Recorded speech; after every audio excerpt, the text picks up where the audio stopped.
ఉమ్మడి ఖమ్మం జిల్లాలో ముగ్గురు మునగాలు ఉన్న యూరియా స్టాక్ పెట్టలేకపోయారు అంటూ కేటీఆర్ ఎద్దేవా చేశారు. ఉమ్మడి ఖమ్మం జిల్లాలో నూతనంగా గెలిచిన బీఆర్ఎస్ సర్పంచ్ సన్మాన సభ ఖమ్మం నగరంలోని తెలంగాణ భవన్లో ఏర్పాటు చేశారు.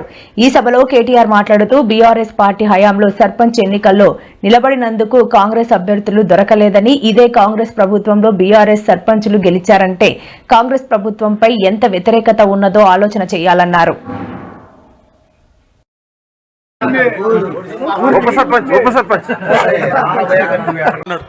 ఎవరికి వాళ్ళు ముగ్గురు ఇవాళ ఏ ఒక్కరు కూడా జిల్లాకి పనికొచ్చే ఒక్క పని కూడా చేయడం లేదు.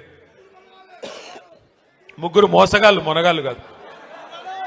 ఒకటి మాత్రం వాస్తవం, ఈ ముగ్గురు మోసగాళ్ళకి అసలైన నాయకుడు ఎవడా అంటే అలీబాబా పైన ఉన్నాడు.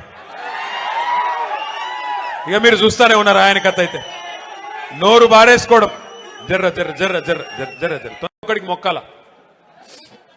ఒక ఆయన ఉన్నాడు రెవెన్యూ మంత్రి, బాంబులేటి, ఇంకా దీపావళికి బాంబులు వెళ్తాయి చూడండి అన్నాడు. 2 దీపావళిలు పోయినాయి బాంబులే.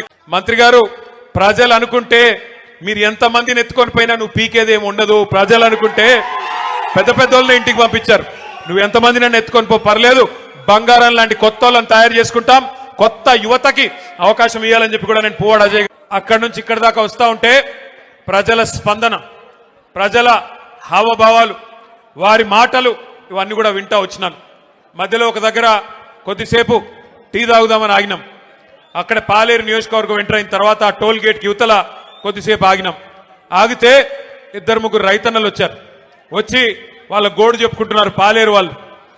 అన్నా, మా ఎమ్మెల్యే గారు ఇప్పుడు మంత్రిగా ఉన్నారు, వ్యవసాయ మంత్రి గారు మా జిల్లా, ఇద్దరున్నారు, ఉప ముఖ్యమంత్రి కూడా మా జిల్లానే, 3 మంత్రులు 3 మునగాళ్ళు ఉన్నారు. కానీ దురదృష్టం ఒక్క యూరియా బస్తా దొరకడం లేదు. ఎవరికి చెప్పుకోవాలి, మేము ఎవరికి చెప్పుకోవాలా అని రైతన్నలు వచ్చి అడుగుతుంటే వారిని నేను ఒకటే అడిగిన, మరి మార్పు అన్నారు, మార్పు అని ఓటేశారు, బాగున్నదా మార్పు అని అడిగిన. అంటే ఏం చెప్పాలన్నా, సరే జరిగింది, పాలిచ్చే గేదెని